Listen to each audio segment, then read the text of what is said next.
So, divisibility rule of 11. So, ito yung rule niya. Get the sum of alternating digits, then find their difference. If the result is 0 or divisible by 11, the number is divisible by 11. So, discuss natin. So, una, ito yung problem natin. The sum of alternating digits.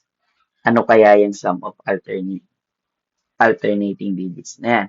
Then, find the difference. So, ibig sabihin, magma-minus tayo or subtraction. So, umpisa muna natin. Yung 11, baka sabihin nila, madali lang naman yung 11 eh. Kasi 11, 22, 33, 44, 55, 66, diba? 99, 110. Madali lang daw ang 11. Pero paano pag 3 digits na? Pag 4 digits na yung number, 5 digit, 6 digit, diba? So, paano nyo malalaman? Paano natin ma-identify na divisible by 11 yun? So, gamit itong rule na to, na binasa natin kanina, apply natin. So, halimbawa, 484. Okay. So, ito kasi yung technique ko kung paano ako magsagot. Okay? So, nilalagyan ko siya ng palatandaan. XOX. Okay? XOX, pwedeng 1212, pwedeng AB, AB, AB, or XY, XY. Bahala kayo kung anong gusto ninyo. Sa akin kasi una ko naisip XOX kasi madaling makita. Diba? So, yan. XOX. So, alternate siya, di ba? So, dahil alternate na siya, sabi sum. Kukunin natin yung sum ng alternating digits. So, lahat ng x kukunin natin. So, 4 plus 4 is 8. So, sulat natin dito. Kasi pagmaminus natin. Then, yung 0 o yung O, isa lang, di ba? So, minus 8. So, 8 minus 8 is 0. So, therefore, yung 484 ay divisible by 11. Kasi, kapag pinag-minus, ang sagot ay 0.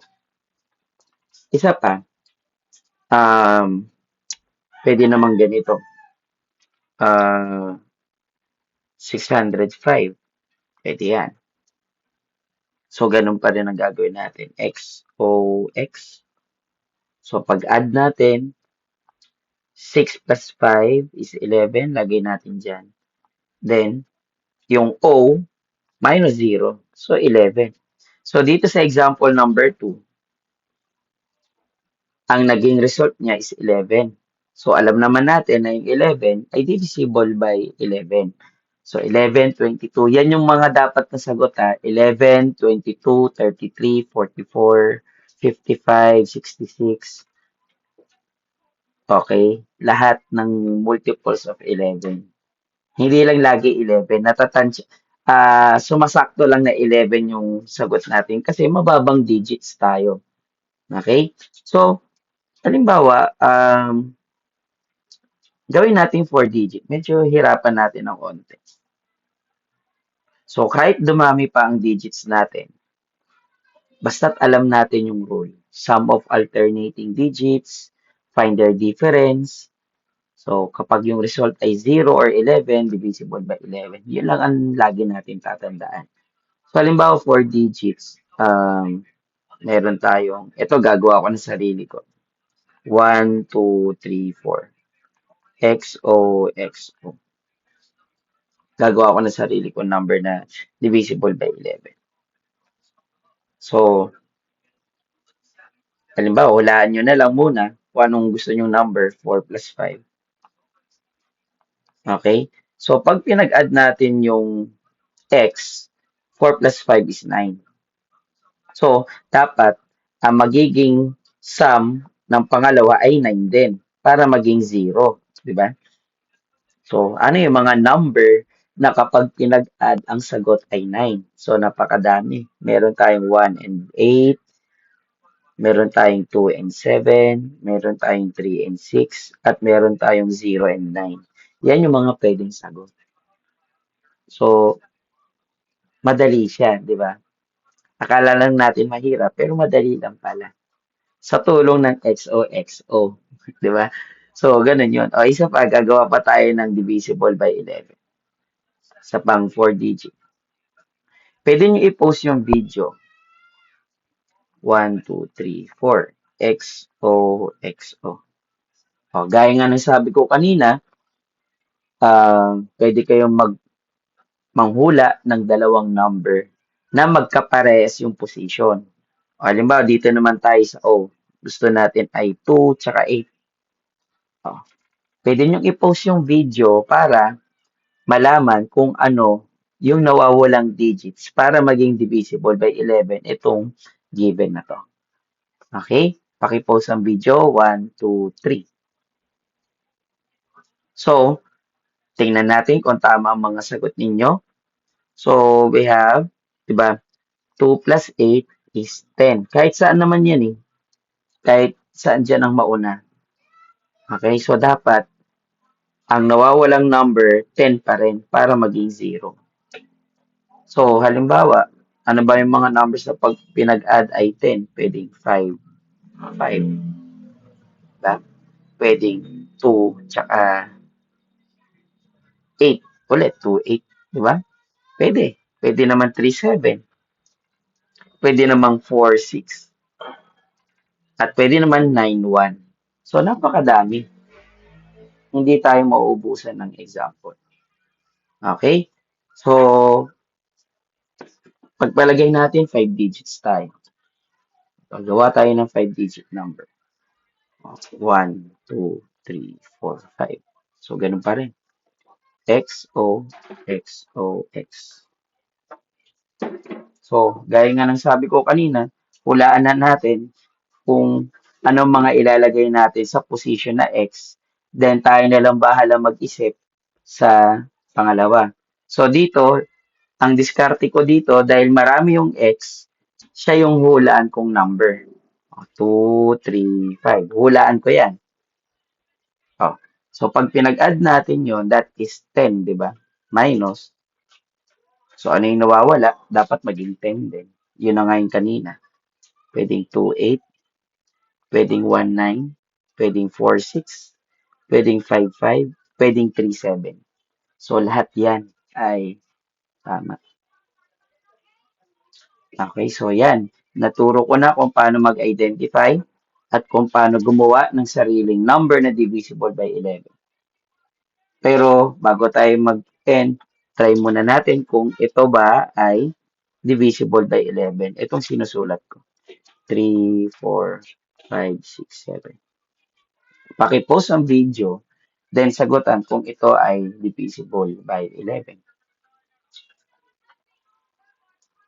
Okay. So, nalaman nyo na, di ba? Ngayon, check natin kung tama.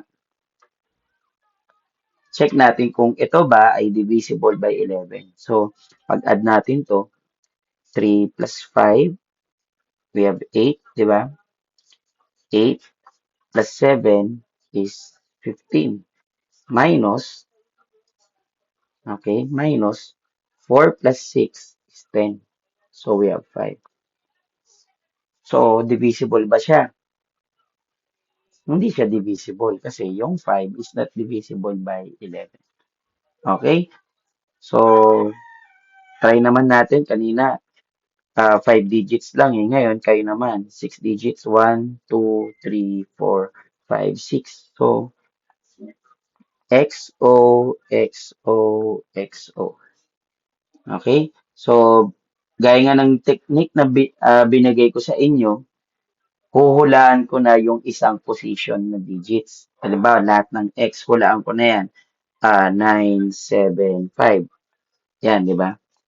Then, sulat mo dito yung equals. 9 plus 7, diba? 9 plus 7, 16. Plus 5, 21. So, dapat, ang magiging sagot niya, it's either 21 or 10. Bakit 21? Kasi, pag 21 minus 21 is 0. Diba?